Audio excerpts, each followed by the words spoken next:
கடகராசிக்கு இந்த குரு பயிற்சி என்ன மாதிரியான பலன்கள் கொடுக்க போகுது? குறிப்பாக வந்து வேலை வாய்ப்புகள், அதுக்கப்புறம் வந்து தொழில் செய்கிறவங்களுக்கு எப்படி இருக்க போகுது?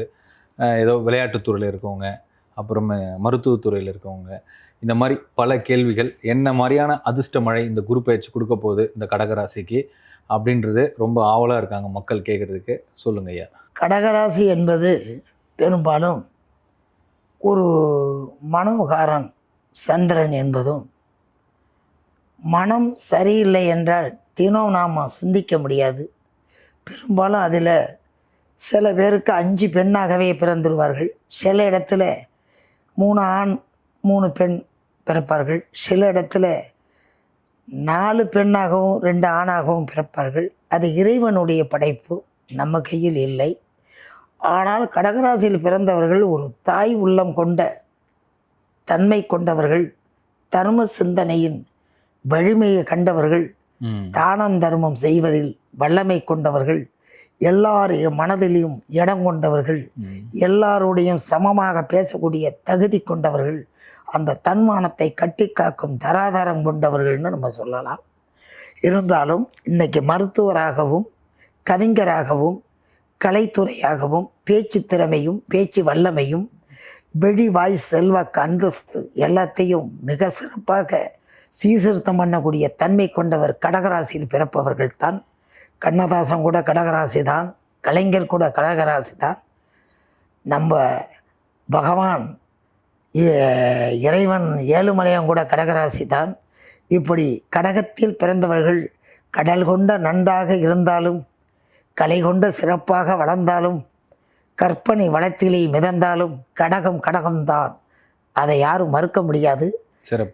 சிறப்பாக பேசுவார்கள். சிரிப்பில் அழகு இருக்கும், முகத்தில் கலை இருக்கும், கண்களில் பெரும் ஒரு சாந்தம் இருக்கும், ஏற்றுக்கொள்ளும் தன்மை இருக்கும், எல்லோரையும் ஏற்றுக்கும் ஒரு தாய் உள்ளம் கொண்டவர்கள் கடகம் என்பது. அதில் பிறந்தவர்கள் பெண்ணாக பிறந்தாலும் ஆணாக பிறந்தாலும் ஒரு 13 வருடங்கள் கஷ்டத்தையும் பெருமுடியான கவலைகளையும் கடந்தவர்கள். ஒருவரை விரும்பி கைவிட்டு ஒருவரை காதலிக்க முயற்சி பண்ணி அந்த காதல் தோல்வியிலையும் ஒரு கல்யாணம் பண்ணி இருவரும் விலகி நின்று அதில் வேதனை அடைந்தவரும் கடகராசி தான். ஆணாக இருந்தாலும் மனைவியை விட்டு பிரிந்தவரும், பெண்ணாக இருந்தாலும் கணவனை விட்டு பிரிந்தவரும், கல்யாணம் பண்ணாமல் இருந்தாலும் ஒருவனை விரும்பி அவர்கள் இன்னொரு இடம் சென்று இவர்கள் ஒருவரை எதிர்நோக்கி அவர்கிட்ட ஏமாற்றம் அடைவார்கள். பெண் ஆணாக இருந்தாலும் ஒருவரை காதலித்து கல்யாணம் வரைக்கும் போய் ஏமாற்றம் அடைந்து அந்த குடும்பம் முடியாதுன்னு சொல்லி இவர்கள் மறுஇடத்து ஒரு பெண்ணை நோக்கி அவர்களிடம் எல்லாத்தையும் இழந்து தடுமாறுவார்கள்.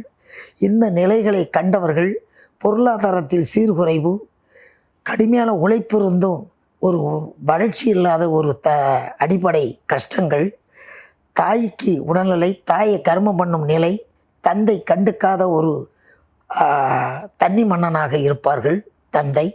சில பெண்கள் 5 பேர் இருக்கும் குடும்பத்தில் கடைசி பெண்ணு கஷ்டப்பட்டு உழைச்சி சம்பாரித்து அக்கா தங்க அனைவருக்கும் சோறு போட்டு தன்னுடைய தந்தைக்கும் சோறு போட்டு தாயுடைய கருமத்தையும் சமநிறுத்துகிற நிலையிலே வாழ்ந்திருக்கிறார்கள்.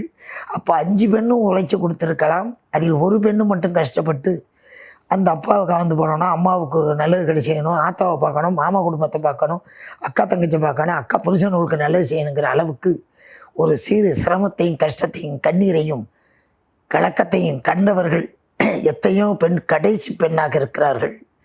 எத்தனையோ ஆண்கள் தன்னுடைய கடகராசியில் பிறந்தவர்கள் அப்பாவுக்காக அம்மாவுக்காக மாமன் குடும்பத்துக்காக, ஏன்னா அவர்களில் மாமன் குடும்பம் எட்டி பார்க்க மாட்டார்கள். தாயோடு பிறந்தவர்கள் அப்பாவோட பிறந்த பெரியப்பா சித்தப்பா பிள்ளைகள் பெரியப்பா சித்தப்பா சேர்ந்தவர்களும் அந்த குடும்பத்துக்கு எட்டி பார்க்க மாட்டார்கள். இவர்கள் வீட்டில் பிடுங்கி திம்பார்கள், வாங்கி திம்பார்கள். கடைசி வரைக்கும் இருக்கும் வரை கரைச்சி விட்டுட்டு இவர்களை எட்டி இடம் ஒதுக்கிட்டு போய்விடுவார்கள். அதுக்கெல்லாம் சுமையாக இருந்தவர்கள் கடகராசி, கஷ்டங்களில் இருந்தவர்கள் கடகராசி. எல்லாருக்கும் செய்து கெட்ட பேரை எடுத்தவர்கள் கடகராசி. ஒருத்தருக்கு அள்ளி கொடுப்பார்கள், ஒருத்தருக்கு தானம் செய்வார்கள், ஒருத்தருக்கு கொடுத்து விடுவார்கள். இதை எடுத்துகிட்டு போ, அதை எடுத்துகிட்டு போ, நான் பார்த்துக்கிறேன்னு சொல்லி சிரமத்தை நிற்பார். கையில் இருக்கிற காசையெல்லாம் அள்ளி கொடுத்துட்டு கடைசியாக கஷ்டப்படுவார்கள். இந்த கடகராசிக்காரவருக்கு அடுத்தவர்கள் உதவி செய்கிறதுக்கு கிட்ட வர மாட்டாங்க. எல்லாம் பிடிங்கி தின்னுருப்பாங்க, வாங்கி தின்னு இருப்பாங்க. கிட்ட வரமாட்டாங்க. அந்த மாதிரி நிலையிலெல்லாம் கஷ்டப்பட்டவர்களுக்கெல்லாம் இன்றைக்கு புதையல் கிடைக்கிறது மாதிரி கவர்மெண்ட் உத்தியோகம் கிடைக்கும், அரசியலில் பட்டம் கிடைக்கும், வெளிநாட்டில் சட்டம் கிடைக்கும், உழைக்க போன இடத்துல சீட்டடிக்கும், பெருமுடியான லாபம் கிடைக்கும், பெரும் கம்பெனியில் பெரிய பெரிய பதவி கிடைக்கும், பெரிய பெரிய வேலை கிடைக்கும். சாதாரண போனவர்கள்லாம் பெரிய பெரிய மேனேஜர் வேலை பார்ப்பாங்க, மேஸ்திரி வேலை பார்ப்பாங்க, மேனேஜராக இருந்து 100 பேரை நிர்வாகம் பண்ணுவாங்க. அந்த நிலையை இந்த கடவுள் குரு பகவான் கொண்டு வந்துட்டார். காரணம் என்ன என்றால் இன்றைக்கி கடகத்தில் புதன், கடகத்தில் குரு, கடகத்தில் சந்திரன், அதே கடகத்தில் குரு. இன்னைக்கு குரு, சுக்கிரன், புதன் எல்லா சந்திரன் எல்லாருமே இன்னைக்கு கடகத்தில் இருக்காங்க. அவர் 2ஆம் வீடு தொழில்காரன் என்று சொல்லப்பட்ட சூரியன் இருக்கார் 2ஆம் வீட்டில். அதே 2ஆம் வீட்டில் ஞானம், காமம், காதல் என்று சொல்லப்பட்ட கலைக்கு உள்பட்ட கேது இருக்கார். அங்கே 2ல் கேது இருக்கார். இந்த கேது என்பது ஞானத்தை கொடுப்பவர், காமத்தை கொடுப்பவர், கலையை கொடுப்பவர், பேச்சு ஆற்றலை கொடுப்பவர், இல்லைன்னு சொல்ல முடியாது.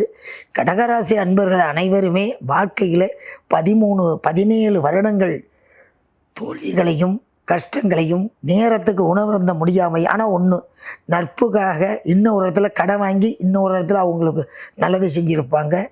அவங்க போட்டுக்கிட்ட துணியை எல்லாத்தையுமே கிளட்டி கொடுத்துருப்பாங்க. மணியாக இருந்தாலும், நகையாக இருந்தாலும், சங்கிலியாக இருந்தாலும், மோதிரமாக இருந்தாலும், நான் சிரமப்படுறேன்னு சொன்னால் எடுத்து கொடுக்குறேன். ஒரு உள்ளம், நல்ல உள்ளம் எங்கே இருக்குன்னா கடகராசி பெண்ணும் கடகராசி ஆணும்.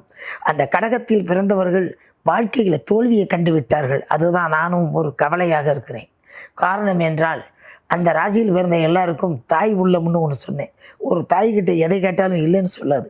அதுபோல் கடகத்தில் பிறந்த பெண்கள், அந்த கடைசி பெண்ணு கஷ்டப்படுறது எல்லார் கண்களுக்கும் கஷ்டத்தை கொடுக்கும். ஆனால் இந்த குரு எல்லாத்தையும் மாற்றிடுறது, அனைத்தையும் மாற்றுது.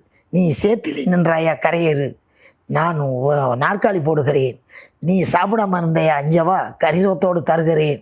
நீ பாய் இல்லாமல் இருந்த பட்டுப்பாய் நான் உனக்கு பத்திரமா தருகிறேன். நீ காரில் போகணுமா ஏறி விமானத்தில். அந்த அளவுக்கு பவரை கொடுக்குற அடிப்படையும் அவர்களுக்கு பாதுகாப்பு கொடுக்குற நிலையிலும் ஒற்றுமையாக உறுதுணையாக பொருளாதாரத்தை கொட்டி கொடுக்குற நிலையில் இந்த குரு பகவான் அவர்களுக்கு முகத்தை திருப்பி பார்க்கிறார். அது அவர்களுக்கு எதிர்கால வாழ்க்கை கொடிகட்டி பறக்கும். சூப்பர் ஐயா, ரொம்ப சிறப்பாக சொன்னீங்க. கடகத்துக்கு கொஞ்சம் அதிகமாகவே சொல்லியிருக்கீங்கன்னு நினைக்கிறேன்.